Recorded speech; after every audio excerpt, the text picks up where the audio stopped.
जीवन बोझ न बने, जीवन बोझिल न बन जाए,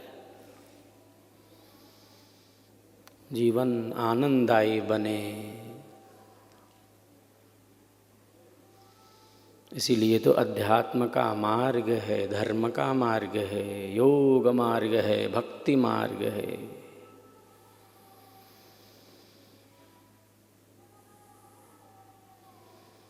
संसार में उलझ कर ना रह जाए, जीवन बोझिल न बन जाए, जीवन दुखदाई न बन जाए।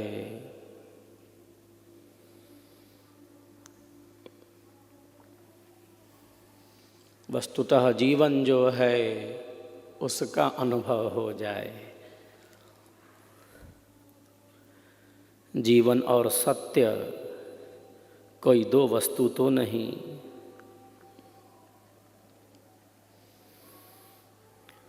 जीवन कहें या सत्य कहें, जीवन क्या है इसी का तो अनुभव करना है।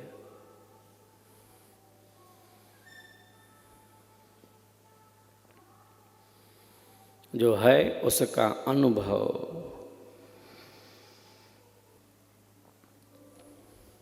जीवन की वास्तविकता का अनुभव।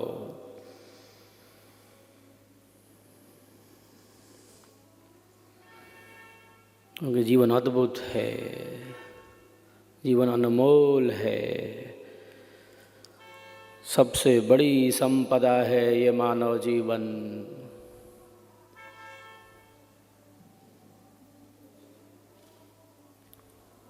और जो है उसी का तो अनुभव करना है। संसार में उलझकर जीवन बोझिल न बन जाए।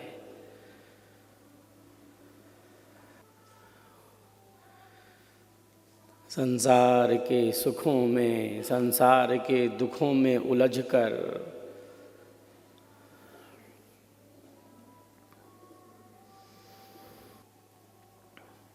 जीवन है क्या इसका अनुभव न हो पाए।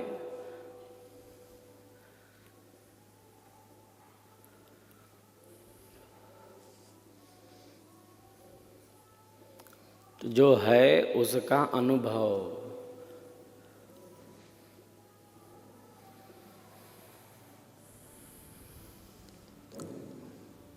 जीवन में जो सबसे महत्वपूर्ण है,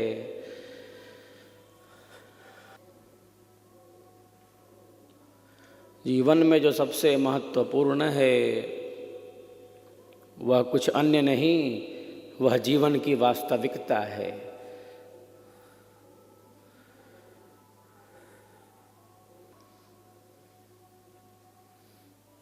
जीवन की वास्तविकता का अनुभव, सत्य का अनुभव।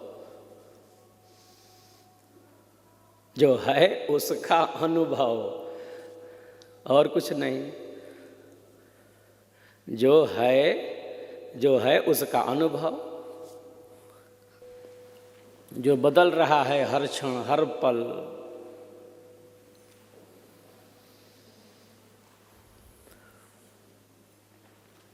वह तो बदल रहा है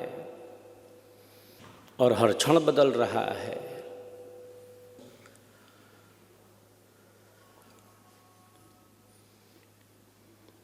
प्रतिपल बदल रहा है।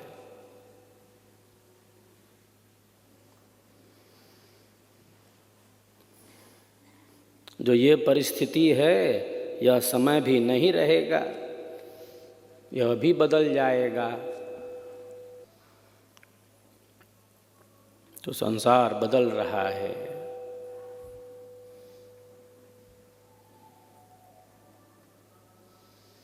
और हर क्षण बदल रहा है, प्रतिपल बदल रहा है।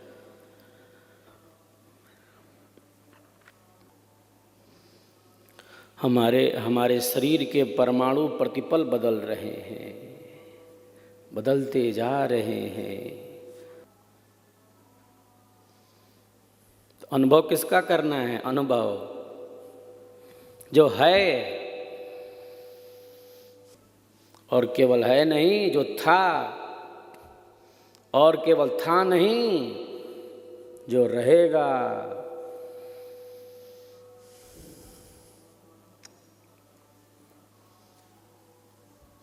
जो था, जो है और जो रहेगा।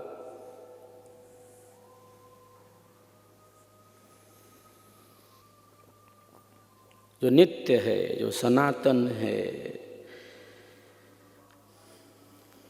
जो सहज है, जो निरंतर है, जो सदैव है।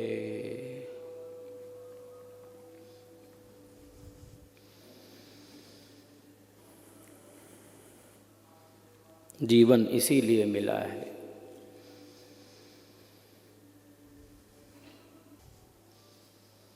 छोटी सी वस्तु का प्रयोजन है। संसार की एक छोटी वस्तु का भी एक प्रयोजन है।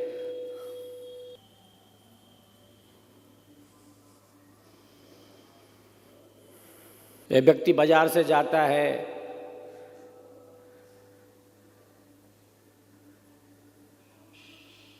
लकड़ी खरीद कर लाता है, पाया लगाता है, सुतली लगाता है, चारपाई बनाता है। क्या करोगे इसका? मैं सोऊंगा।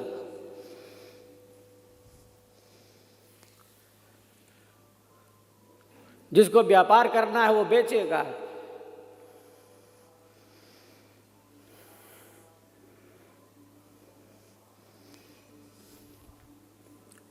प्रत्येक वस्तु का प्रयोजन है।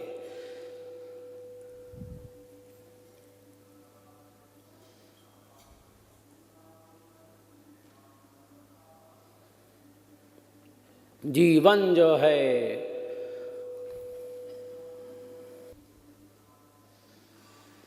है उसका अनुभव।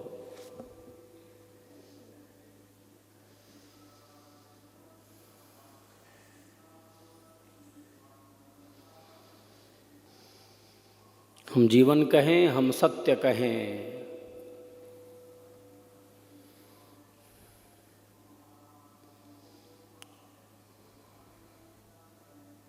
जीवन का अनुभव या सत्य का अनुभव,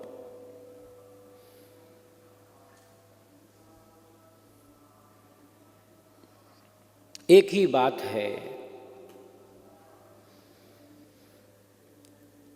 दो भिन्नता नहीं, इसमें विभिन्नता नहीं।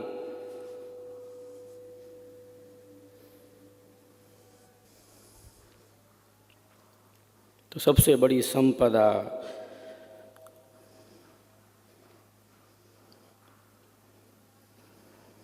यह मानव जीवन की ही तो संपदा है।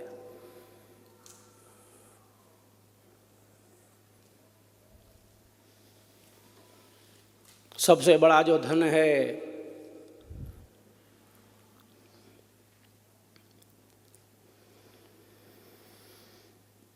वो इस जीवन के रूप में ही तो प्राप्त है। अनादिकाल से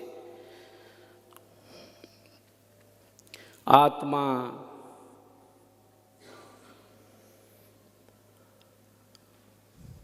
शुभाशुभ कर्मों को करता हुआ, भिन्न प्रकार के कर्मों को करता हुआ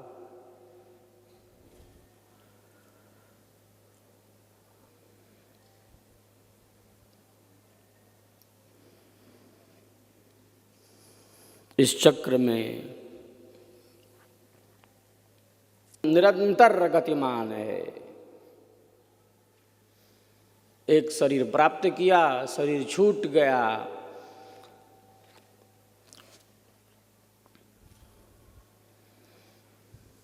कर्म फल भोग प्राप्त हुए,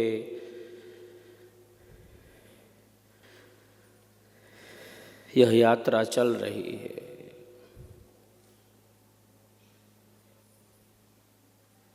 सुख दुख की उहापोह में जीवन व्यतीत हो जाता है, अनुकूलता प्रतिकूलता में जीवन व्यतीत हो जाता है। और है क्या जीवन?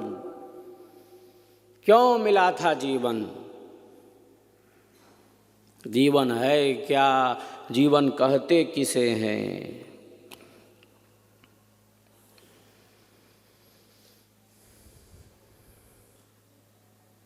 मैं, तू, यह वह, इसका उसका, ये मेरा ये तुम्हारा।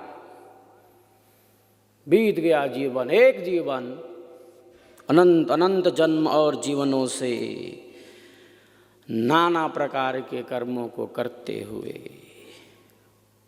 मैं, तू, यह वह, मेरा तेरा तुम्हारा।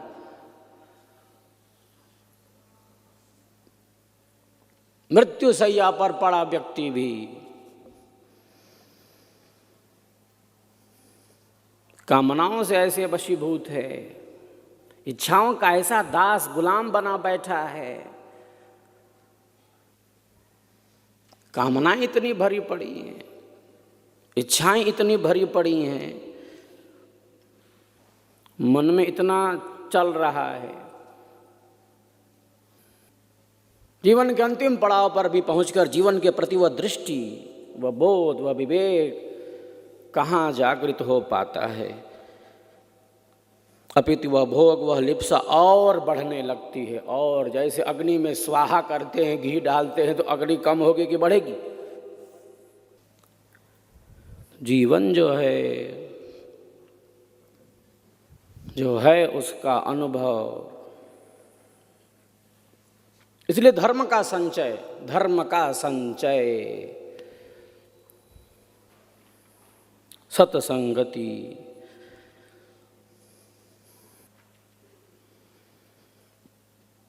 और प्रतिदिन इसका संचय।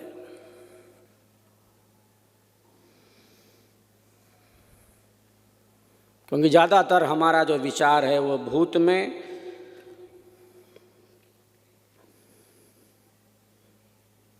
भविष्य में, भविष्य की चिंताओं में विचरण करता रहता है। हम रहते वस्तुतः वर्तमान में, मन नहीं रहने देता है वर्तमान में। वो चला जाएगा पहले,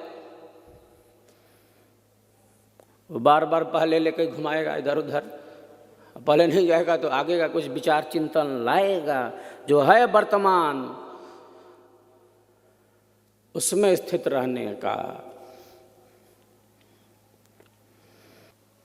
जो है उसके अनुभव में, जो है उसके अनुभव में स्थिति नहीं, स्थिरता नहीं।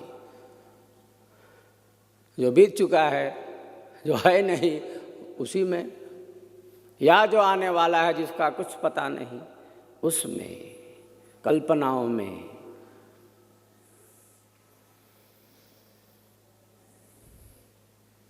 जो है उसका अनुभव,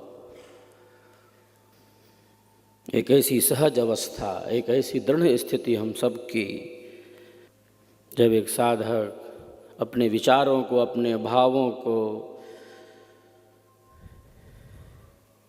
नियंत्रित करने लगता है, संयमित करने लगता है, विचारों की उहापोह में भटक के नहीं रह जाता। बहे जा रहे हैं और ऐसे बहे जा रहे हैं विचारों के प्रवाह के साथ, जैसे जैसे मानो नदी में लकड़ी का टुकड़ा बहा जा रहा हो। जैसे नदी में लकड़ी का टुकड़ा बहा जा रहा हो। विचारों की ये श्रृंखला बहे जा रहे हैं विचारों के साथ। कौन विचार उपयोगी है, कौन विचार उपयोगी नहीं है।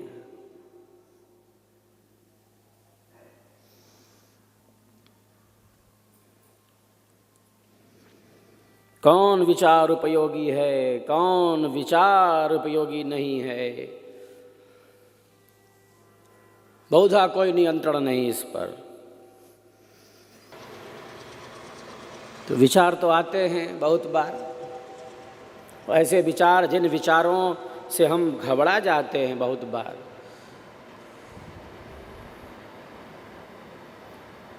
क्योंकि हमारे चित्त में अनेक जन्मों के संस्कार दबे भरे पड़े हैं। कई ऐसे जिज्ञासा प्रकट करते हैं कि मेरा तो इस प्रकार का कोई चिंतन नहीं रहता, ऐसा विचार क्यों आ रहा है। विचारों की श्रृंखला का संबंध केवल इस जन्म और जीवन से नहीं है। अभी आपके शरीर की अवस्था 50-60 है, 80 वर्ष पहले आप 80 वर्ष के वृद्ध थे। आप किस अवस्था में थे, कहाँ पर थे, आपके अंतःकरण की स्थिति क्या थी। आप कहते हैं कि इस जीवन काल में तो ऐसा कोई चिंतन न था। अंतःकरण कहाँ से था, अंतःकरण कहाँ से आ रहा है। आत्मा के साथ अंतःकरण है। वो सारे संस्कार दबे भरे पड़े हैं और जैसा अंतःकरण था पिछले में वैसा ही अंतःकरण मिल रहा है क्या इस जीवन में। आ रहा है उस जीवन से इस जीवन में वैसा ही अंतःकरण आ रहा है। जैसे भोग और प्रारब्ध थे वैसे मिल रहे हैं, वो आ रहे हैं। तो अंतःकरण पहली बार मिला क्या। ये अंतःकरण आत्मा के साथ अभी मिला, कब से आ रहा है। इस जीवन में रही था।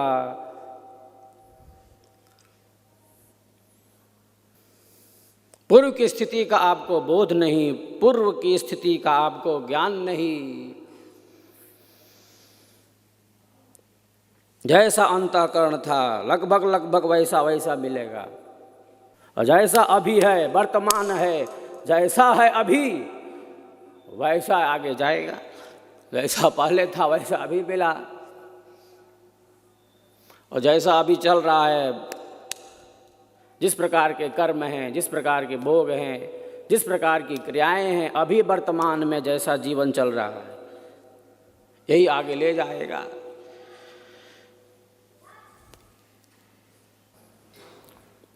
तो जीवन जो है और जो है उसका अनुभव उसी रूप में जो है उसका अनुभव। जीवन में जो जीवन से भी श्रेष्ठ है वह क्या है, जीवन की वास्तविकता है।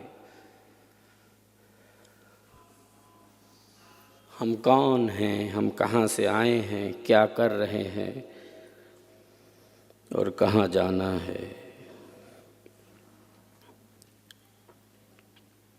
जो है उसका अनुभव।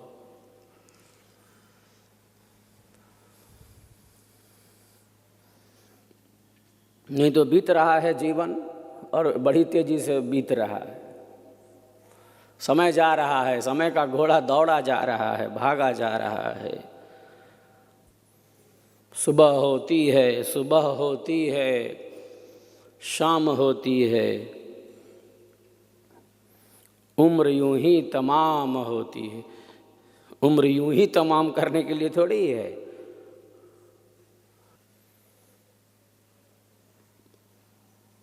जो है उसके अनुभव के लिए है।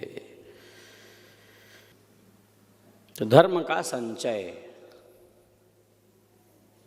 इसीलिए हमारी संस्कृति का आधार धर्म है। धर्म हमारी भारतीय संस्कृति का आधार है।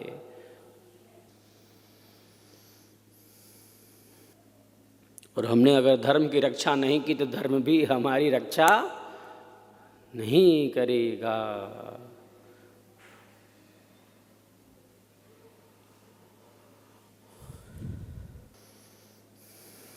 स्वधर्म का पालन, तो धर्म ही हमारी भारतीय संस्कृति का आधार है।